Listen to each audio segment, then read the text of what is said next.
21 November. Hindu page 5। Great not. Great नहीं बल्कि छोटा सा पक्षी है, रशिया में रहता है, अक्सर माइग्रेट करके साउथ इंडिया और ऑस्ट्रेलिया में आता है। IUCN status endangered. ये पक्षी रशिया के साइबेरिया रीजन में रहता है, स्पेशली उसके ईस्टर्न पार्ट यानी कि कामचटका पेनिनसुला में। काफ़ी सारे माइग्रेटरी बर्ड्स कुछ पैटर्न फॉलो करते हैं माइग्रेशन के दौरान। जैसे काफ़ी सारे बर्ड्स रशिया से साउथ की तरफ माइग्रेट करते हैं थ्रू सेंट्रल एशियन फ्लाईवे। ऐसे ही दुनिया में कुछ अलग अलग फ्लाईवेज हैं, पाथ हैं, जिनको ये माइग्रेटरी बर्ड्स फॉलो करते हैं। Hindu page 9। Morocco north west Africa में कंट्री है। ये अपने साथ वाली कंट्री वेस्टर्न सहारा का 80% पोर्शन कंट्रोल करती है। एटलस माउंटेन यहीं पे है। मोरक्को की कैपिटल रबट और लार्जेस्ट सिटी कैसाब्लैंका। मैप को देखो, ये मेडिटेरेनियन सी है, ये अटलांटिक ओशन है।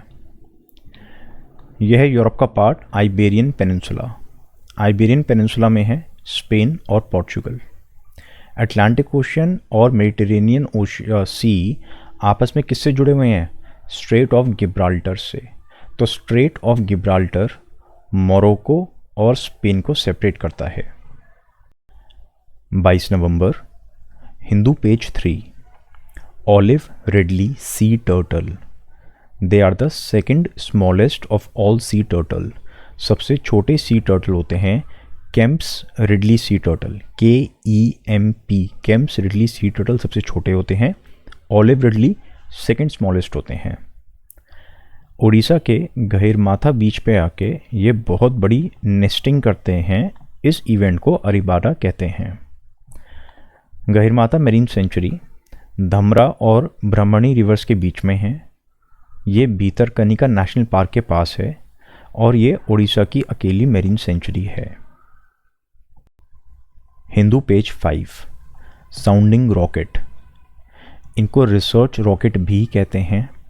1963 से ही हम इस तरह के रॉकेट्स भेज रहे हैं। आजकल जो रॉकेट्स भेज रहे हैं वो रोहिणी सीरीज़ के हैं, जैसे RH-200। इनका मकसद सैटेलाइट लॉन्च करना नहीं होता है, बल्कि इनका मकसद होता है कि अपर एटमॉस्फेयर या आउटर स्पेस में फटाफट जाके वहाँ की कुछ रीडिंग्स लेना या कोई एक छोटा सा एक्सपेरिमेंट कंडक्ट करना एंड वापस धरती पे फिर गिर जाते हैं। ठीक है, सैटेलाइट लॉन्च करने के लिए हमें बहुत ही पावरफुल रॉकेट चाहिए होते हैं। ये पावरफुल नहीं होते हैं, ये तो बस ऊपर जाते हैं, काम करते हैं, वापस आ जाते हैं और ये पूरा इवेंट मुश्किल से 10-15 मिनट में कंप्लीट हो जाता है। Hindu page 8। Equatorial Guinea. West Africa की एक कंट्री अटलांटिक ओशन में खुलती है, इक्वेटर के काफ़ी पास है, लेकिन नाम में इक्वेटर होने के बावजूद इक्वेटर इस कंट्री से नहीं गुजरता है।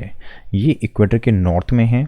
इसके कुछ आइलैंड इक्वेटर के साउथ में भी हैं, लेकिन एग्जैक्टली इक्वेटर से इसकी कोई भी टेरिटरी नहीं गुजरती है। इक्वेटर 13 कंट्रीज से पास होता है, लेकिन इक्वेटोरियल गिनी से पास नहीं होता है। 23 नवंबर।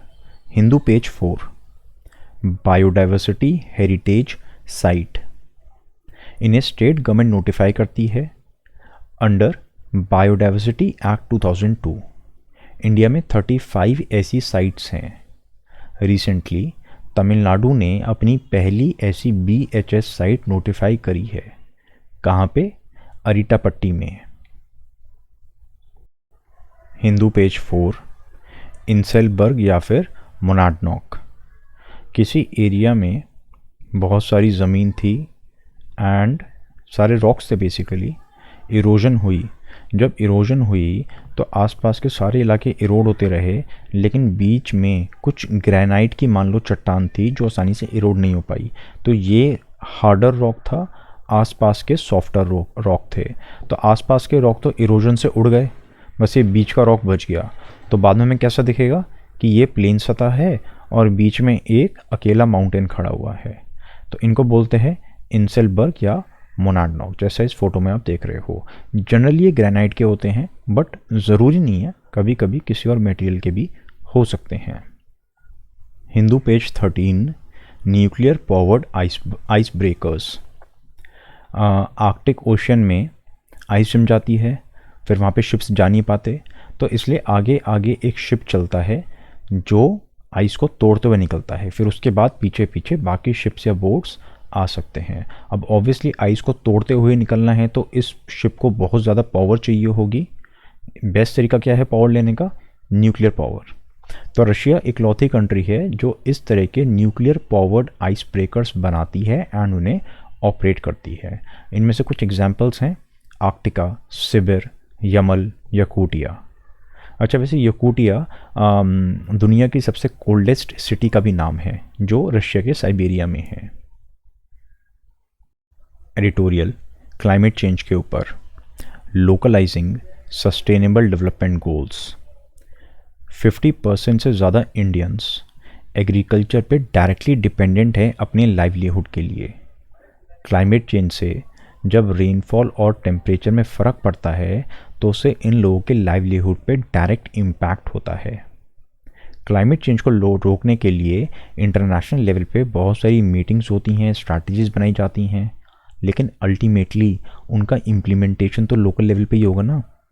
क्लाइमेट चेंज को आप रोक नहीं सकते हो, लेकिन लोगों को, कम्युनिटीज़ को इतना स्ट्रॉन्ग बना सकते हो कि उनके ऊपर क्लाइमेट चेंज का कम से कम इम्पैक्ट हो। तो यानी कि आपको लोकल कम्युनिटी की इन्वॉल्वमेंट चाहिए ही चाहिए। तो जितने भी सस्टेनेबल डेवलपमेंट गोल्स बनाते हो उनको लोकल पर्सपेक्टिव से इम्प्लीमेंट करना चाहिए। भाई फॉर एग्ज़ाम्पल कहीं पे सूखा पड़ता रहता है तो ट्रेडिशनली वहाँ पे जहाँ जहाँ पॉन्ड हुआ करते थे उन ट्रेडिशनल वाटर बॉडीज़ को फिर से रिवाइव करना चाहिए। ड्रिप इरिगेशन का यूज़ करो, ठीक है ना। तो इस तरह के लोकल सॉल्यूशंस उस ज्योग्राफी के हिसाब से हमें अपनाने पड़ते हैं। Ministry of Panchayati Raj clean and green villages promote कर रही है, यानी कि ग्राम पंचायत को एंकरेज कर रही है कि वो अपने विलेज को क्लीन करें, क्लीन रखें, वेस्ट मैनेजमेंट ठीक से करें, कूड़ा कचरा ना हो खुले में, और अपने विलेज को ग्रीन बनाएं, यानी कि एफॉरेस्टेशन करें, वाइल्ड लाइफ को प्रोटेक्ट करना, वाटर कंजर्वेशन करना, इस तरह की एक्टिविटीज़ करें। फिर जब कोई विलेज किसी पर्टिकुलर चीज़ में काफ़ी अच्छा परफॉर्म करता है तो उस चीज़ को बाकी पंचायत के साथ शेयर किया जाता है कि देखो उस स्टेट की उस पंचायत ने इतना बढ़िया काम किया, उनको ये फ़ायदे हुए, तो आप भी ऐसे अपने यहाँ प्लान्स बनाओ। तो आजकल बहुत सारे विलेजेस ऐसे इको प्लान्स बना रहे हैं। 1 लाख से ज़्यादा पंचायत ने कहा है कि वो अगले साल क्लीन एंड ग्रीन विलेज पे फोकस करेंगे, अपने विलेज को भी ऐसा बनाने की कोशिश करेंगे। एक एग्जाम्पल दिया हुआ है केरला के वायनाड डिस्ट्रिक्ट के मीननगढ़ी विलेज का। 2016 में यहाँ पे लोगों ने ठाना कि वो अपनी ग्राम पंचायत को कार्बन न्यूट्रल बनाएंगे। जब उन्होंने फैसला लिया तो उन्होंने वहाँ के सभी लोगों में इस चीज़ की अवेयरनेस फैलाई, चाहे वो एकेडमिक इंस्टीट्यूशंस क्यों ही ना हों, उनको भी इन्वॉल्व किया। सब लोगों ने मिलके देखा कि एग्जैक्टली हम लोग कहाँ कहाँ से ग्रीन हाउस गैस एमिशंस करते हैं। उनको टैकल करने के लिए एक्शन प्लान बनाया ग्राम सभा ने, सबने मिलके ट्रीज़ की प्लांटेशन करी। ट्रीज़ को प्लांट करने के लिए इंटरेस्ट फ्री लोन्स भी दिए गए through tree banking scheme, and industries को प्रमोट किया गया फॉर इको फ्रेंडली एक्टिविटीज़ जैसे एलईडी बल्ब मैन्युफैक्चरिंग, ताकि वो एनर्जी एफिशिएंट बने। और भी कुछ एग्जांपल दिए हुए हैं, जैसे पंजाब का सीचावल विलेज, यहाँ पे काली बेन रिवर को रिवाइव किया गया। जम्मू कश्मीर का पाली ग्राम पंचायत जो रिन्यूएबल एनर्जी पे फोकस कर रहा है। तमिलनाडु का ओडनथुरई पंचायत जिसके पास अपनी विंड मिल है। क्लाइमेट चेंज हमने मेंस की क्लास 12 में डिस्कस किया था and sustainable development goals class 75 में।